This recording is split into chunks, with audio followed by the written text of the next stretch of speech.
In all my years of playing and experiencing video games, dungeon crawlers and hack and slashes have become some of my favorite genres ever since the days of Diablo 2 and Baldur's Gate Dark Alliance. With the exception of 9 Parchments, this style of game has been severely lacking on Switch in the near year and a half since its launch. Titan Quest is here to break that cycle, and after spending several hours with the game, it mostly holds up the core tenets of what made the genre so popular. Though it contains a wholly fun experience, odd glitches and systematic design flaws limit Titan Quest from rising above the heights of its Olympian setting.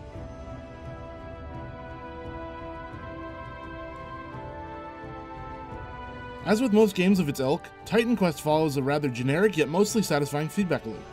Kill enemies, loot their bodies, and then either equip or sell the items you've pilfered, all while progressing from locale to locale during the main quest, which will take you across Greece to Egypt, and even to China.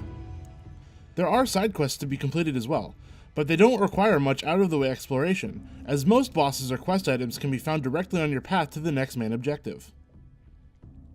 One of the most important aspects of isometric action RPGs is its combat, and here Titan Quest does only well enough. Enemies are auto-selected, indicated by a light blue glow, and it's rather difficult to change your selection during combat. When you hold the Y button to attack, you can use the left thumbstick to select a new adversary, but the cone of effect utilized here is rather clunky and doesn't always work as intended. Doing so sometimes locked up my controller, which can make some tense battles err on the side of frustration. In general, however, combat runs smoothly, and there are a number of different weapons and spells with which to outfit your character. Having primary and secondary weapons from the start is a huge plus and can make large-scale battles more manageable. When you can keep a close-range melee weapon as well as a ranged magical staff or bow equipped, and swap between them at the press of a button, it really adds some versatility in the mix and ensures you're prepared at a moment's notice. Diverse and complex magical abilities and skill trees add to the depth of Titan Quest's overall combat system and is arguably the game's crown jewel. I chose Nature Mastery for my playthrough, which granted me a wolf companion and various healing and status spells, but all the different magical skill lines can be mixed and matched to each player's preference, opening up the possibilities for some unique skill combinations. Another of Titan Quest's strengths lies in its enemy variety. Although behaviors and attack patterns generally don't vary with more common enemies, the types of monsters and enemies to be fought are varied in many. From undead skeletons to snapper turtles, even to cave goblins and giant spiders, no lack of thoughtful imagination was put into the game's enemy design. With the exception of some rarities, however, most enemies do drop similar items in terms of loot, so seeing more monster-specific drops would have been a welcome addition to Titan Quest's otherwise indiscriminate loot system. One of the main areas in which Titan Quest struggles is in its user interface and controls, particularly when it comes to using a gamepad. Within menus, I constantly had to show and hide item descriptions to be able to see which item in my inventory I was selecting, as well as what that item was. Additionally, when looting chests or enemies, I often found it difficult to highlight the item I wanted to pick up.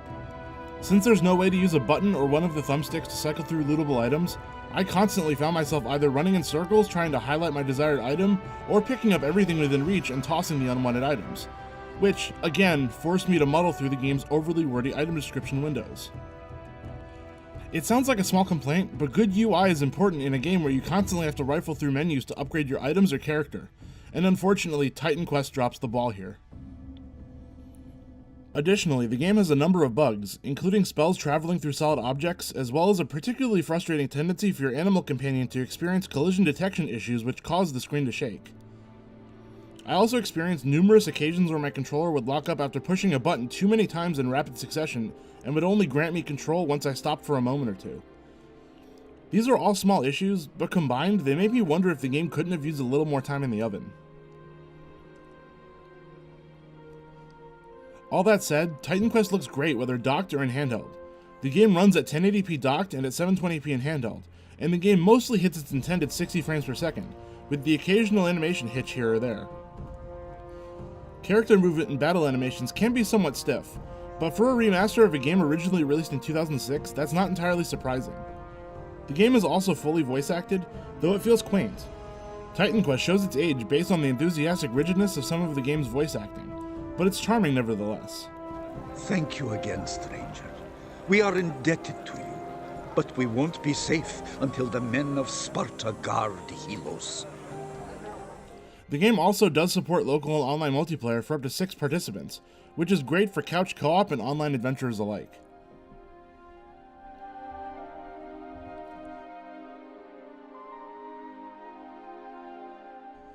While Titan Quest is a fun hack-and-slash action RPG, many isolated shortcomings add up and ultimately keep it from achieving true greatness. Though the game's combat and customization options offer much in the way of replayability, Titan Quest's bugs and lack of an efficient user interface make what is otherwise a great game, at times, downright infuriating to muddle through. For more on Titan Quest for Nintendo Switch, check out switchjoy.net, and be sure to subscribe for more Nintendo reviews and content.